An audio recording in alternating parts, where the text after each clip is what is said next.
KJRI Sydney menggelar pertemuan pebisnis diaspora Indonesia di New South Wales, Queensland, dan South Australia pada 1 Februari 2021 lalu.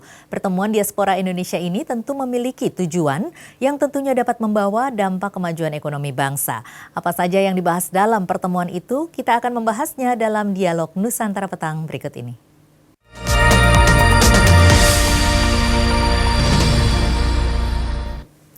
Dan pemirsa, sudah bersama saya ada Mas Heru Hartanto Subolo, Konjen RI di Sydney, Australia. Selamat sore waktu Indonesia Barat, Mas Heru. Selamat sore, Mbak Tasya. Iya, ini baru sudah malam. Iya, sudah malam. Salam sehat loh, Mas. Iya, Mas Heru. Terima kasih. Salam sehat. Iya, apa tujuan dari pertemuan para pebisnis diaspora Indonesia yang baru saja diselenggarakan ini?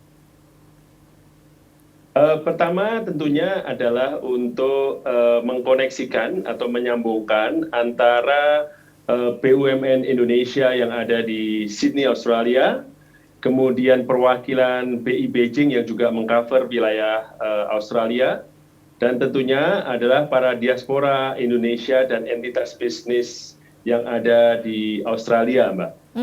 Iya, Dan ini semua merupakan bagian juga dari upaya kita untuk melakukan updating maupun sosialisasi kebijakan pemerintah Republik Indonesia dan mendapatkan masukan dari mereka untuk bagaimana mendorong bisnis Indonesia di Australia semakin maju lagi.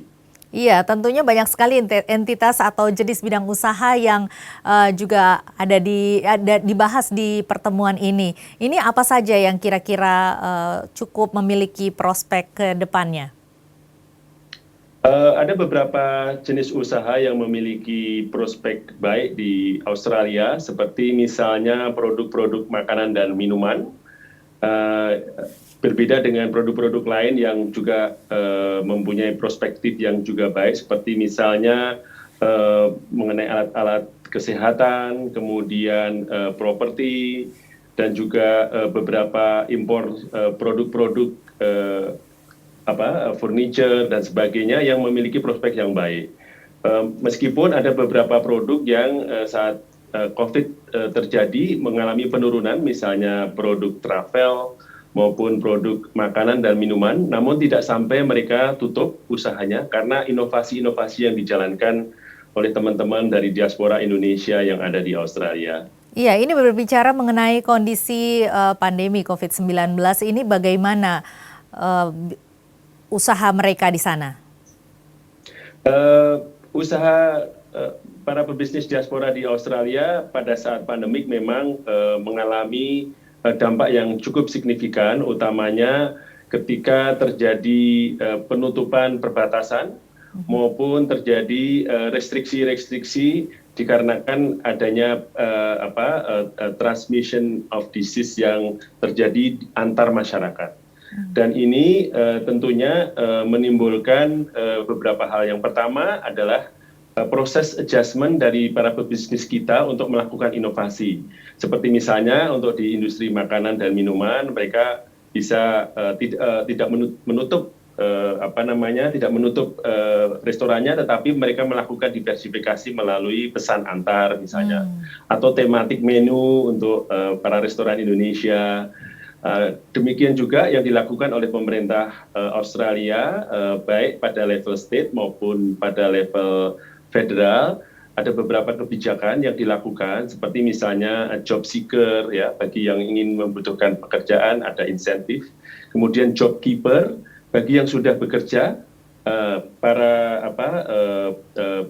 yang memberikan pekerjaan diberikan insentif agar para pekerjaan tetap pada posisi yang bisa melakukan kegiatan atau melakukan usaha sebagaimana yang diharapkan. Ini merupakan salah satu bentuk dari dukungan pemerintah Australia, berarti ya, Mas Heru ya? Betul sekali, betul sekali. Di lain pihak juga ada dukungan dari level state, ya, biasanya melalui multicultural division dari masing-masing state. Mereka membantu para diaspora kita, misalnya dalam melakukan berbagai kegiatan, menyelenggarakan festival, ya, walaupun pada level yang kecil, maupun melalui Australia Indonesia Association yang ada di state-state, Mbak.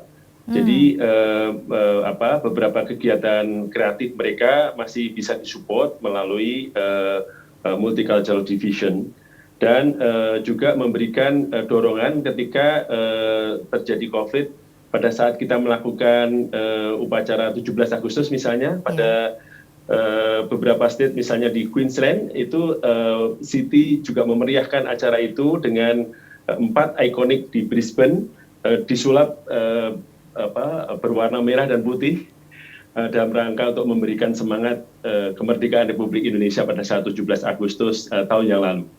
Jadi ini sesuatu yang sangat menggembirakan bagi kita semua. Iya, rupanya memang cukup mesra ya hubungan Australia dengan Indonesia ini ya. Nah ini kira-kira bidang bisnis apa yang diminati pada saat ini dan masih perlu perhatian bagi di sana, Mas? Yang sangat diminati tentu saja ini produk makanan dan minuman. Ini menjadi salah satu produk yang di masa pandemik ini tidak saja stuck tetapi malah meningkat. Jadi dibandingkan dengan produk-produk lain. Kemudian yang kedua, alat-alat kesehatan yang demand-nya sangat tinggi, ya.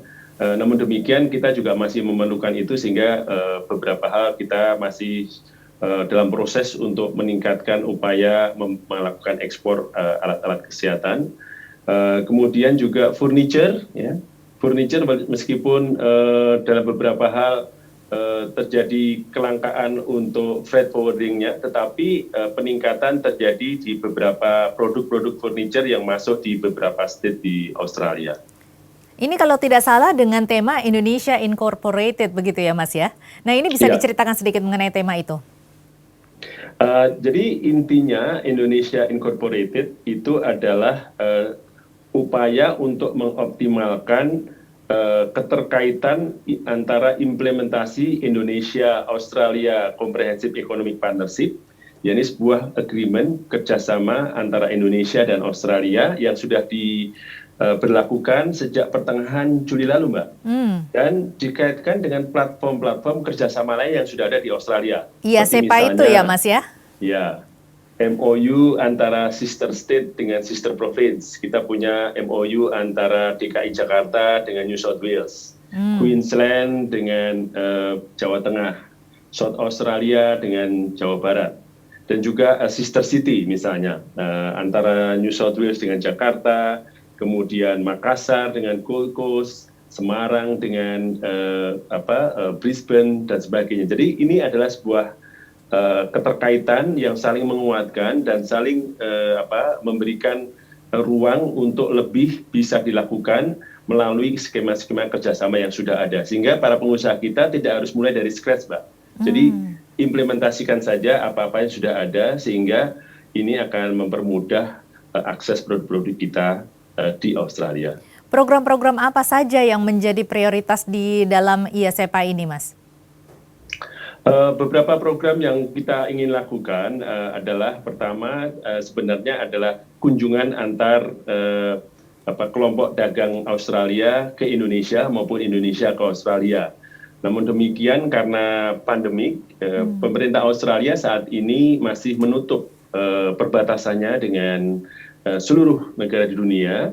Mereka masih belum menerima arus masuk dari luar negeri sehingga ini mungkin menjadi kendala. Yang kedua yang kita lakukan adalah sebenarnya adalah sosialisasi dari Indonesia Australia Comprehensive Economic Partnership itu sendiri kepada pelaku-pelaku usaha, Mbak. Jadi kami di KJRI Sydney melakukan coaching klinik dengan para UKM kita yang ada di Indonesia dan mengkaitkan juga dengan para diaspora yang ada di Australia.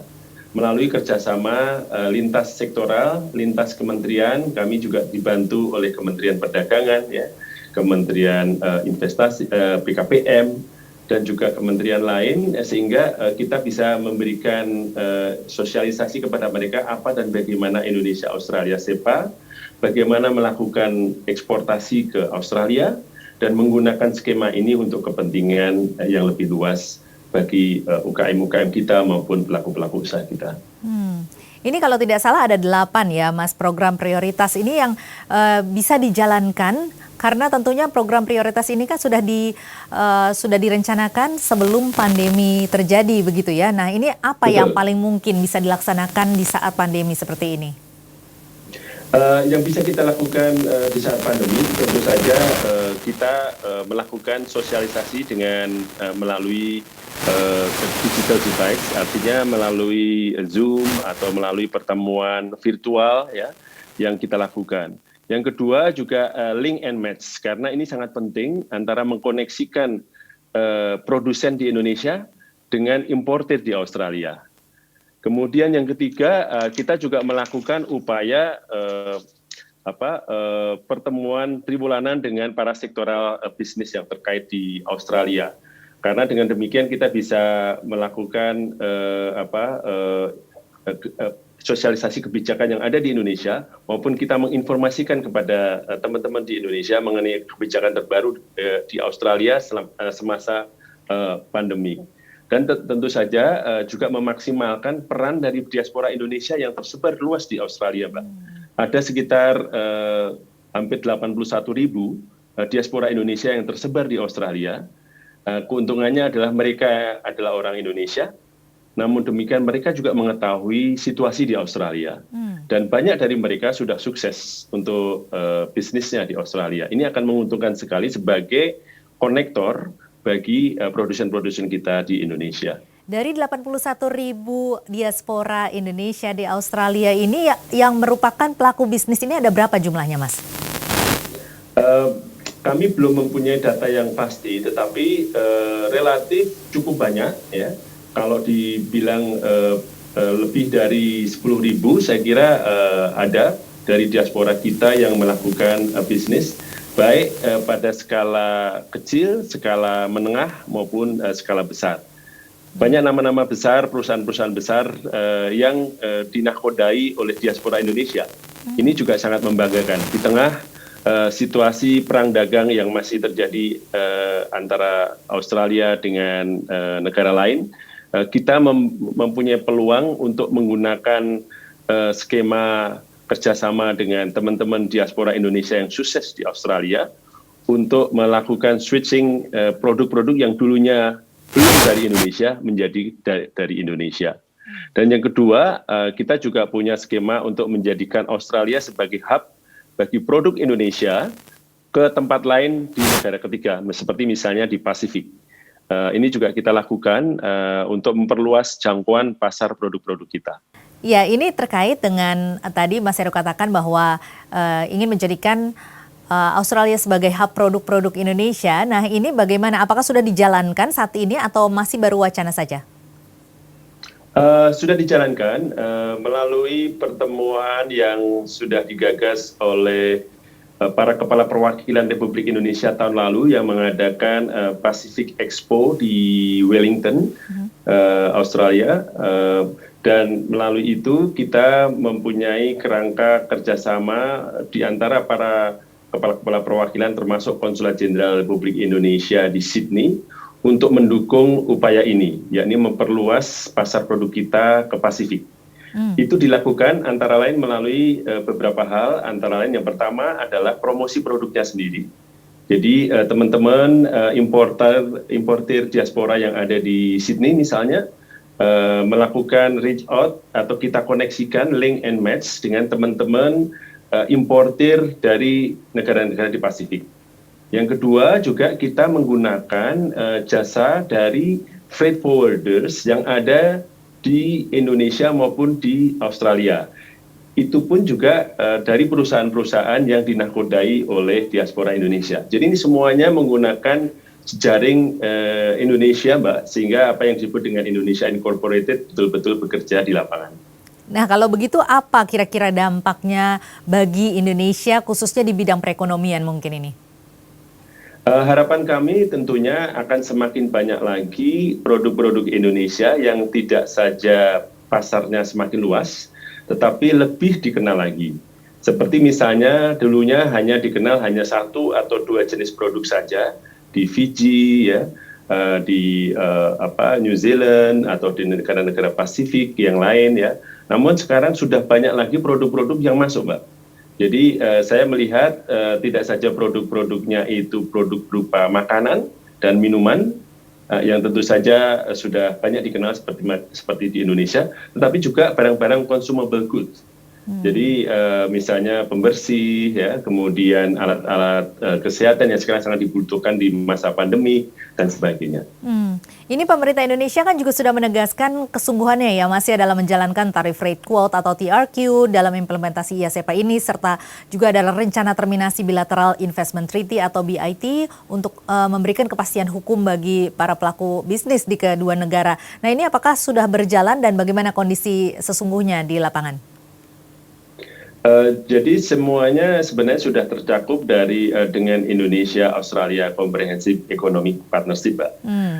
Yang terjadi adalah bahwa para pengusaha baik itu produk maupun jasa serta investasi diharapkan dapat mempelajari lebih lanjut chapter yang ada di dalam Indonesia Australia SEPA, sehingga betul-betul dapat memahami update yang terbaru dari agreement ini.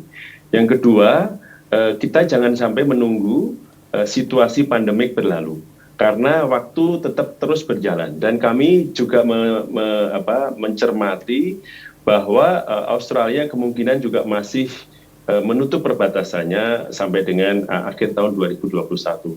Sehingga waktu semakin sempit untuk kita bisa melakukan implementasi di lapangan. Namun demikian kami melihat ada peluang yang bisa kita gunakan pada saat pandemik ini, yakni melalui virtual atau digital yang sama efektifnya ketika dilakukan di lapangan. Dan kami sebagai perwakilan Republik Indonesia di Australia, salah satu perwakilan Republik Indonesia di Australia, bekerja sama dengan BUMN maupun Indonesia Investment Promotion Center, Indonesian Trade Promotion Center, stand ready, Mbak, siap untuk membantu, memfasilitasi, mendorong, dan melakukan reach out dengan counterpart setempat. Sehingga kita bisa melakukan sinergi yang baik melalui kerangka Indonesia Incorporated tersebut. Kalau dalam regulasi sendiri, apakah ada halangan terkait dengan protokol kesehatan yang diterapkan, Mas? Dari regulasi sendiri, saya kira tidak terlalu berbeda yang sudah dilakukan, yang sudah diterapkan oleh pemerintah Australia. Sekarang ini justru yang terjadi bukan regulasinya, tetapi ada kelangkaan dalam mentransportasikan produk kita dari Indonesia ke Australia karena kelangkaan dari alat transportasi yang ada karena pandemi, Mbak. Jadi kami mencermati adanya kenaikan harga untuk sisi transportasi membawa produk dari Indonesia ke Australia. Dan ini bukan terjadi dengan Indonesia saja, tetapi juga negara-negara lain yang masuk ke sini. Karena kelangkaan kontainer, ya, kelangkaan transportasi yang ada, frekuensinya jadi berkurang dan sebagainya. Kami berharap ini semua kita bisa lakukan pendekatan yang baik dan juga mencarikan solusi yang tepat bagaimana untuk mengatasi kelangkaan dari transportasi.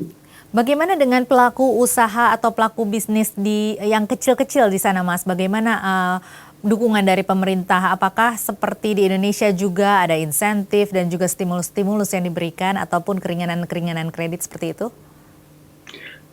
Kalau pengusaha Australia di sini, mereka seperti tadi saya sampaikan, ada job seeker, jadi orang yang mencari pekerjaan karena terdapat pandemik, ini diberikan insentif agar mereka bisa tetap bekerja atau tetap mempunyai kehidupan sebagaimana standar yang diterapkan oleh pemerintah Australia.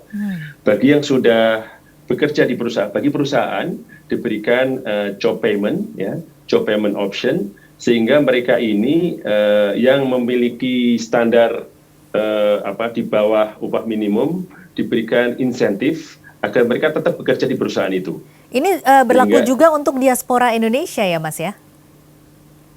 Iya, termasuk diaspora Indonesia yang saat ini ada di Australia. Bagi kita tentunya ini menjadi sesuatu yang tantangan kita. bagaimana tetap menjadikan perusahaan kita atau produk-produk kita kompetitif di tengah persaingan usaha yang ada saat ini. Kalau untuk peluang bisnis sendiri, Mas, dan juga kesempatan bagi WNI bekerja di Australia, ini bagaimana? Kalau tenaga kerja Indonesia untuk bekerja di Australia ini diatur oleh Fair Work Act tahun 2009 yang diperkuat dengan ketentuan dari masing-masing state untuk urusan kerja, keamanan, dan sebagainya. WNI berpeluang kerja di Australia sebenarnya, Mbak. Namun demikian, pemerintah Australia saat ini masih menutup perbatasan untuk kunjungan ataupun kedatangan warga negara asing, termasuk pekerja migran. Proyeksinya kami lihat mungkin sampai dengan akhir tahun 2021. Namun demikian melalui kerangka Indonesia-Australia SEPA, melalui kerangka bilateral, kita sebenarnya ada seperti working holiday visa yang memungkinkan warga negara kita untuk bekerja di Australia. Lebih dari 5.000 sebenarnya kuota yang diberikan kepada kita, bagi warga kita untuk bekerja sebagai working holiday visa di Australia selama 5 tahun. Kerangka yang kedua adalah melalui kerangka pemagangan, Mbak. Jadi melalui magang, itu juga diatur di dalam Indonesia-Australia SEPA, itu kita bisa mengirimkan tenaga-tenaga kita tentu saja dengan persetujuan pemerintah Australia maupun counterpart setempat untuk menerima bidang-bidang usaha tertentu yang bisa menerima warga negara kita. Baik, terakhir Mas, ini langkah atau rencana ke depannya dari pertemuan ini apa saja targetnya kira-kira?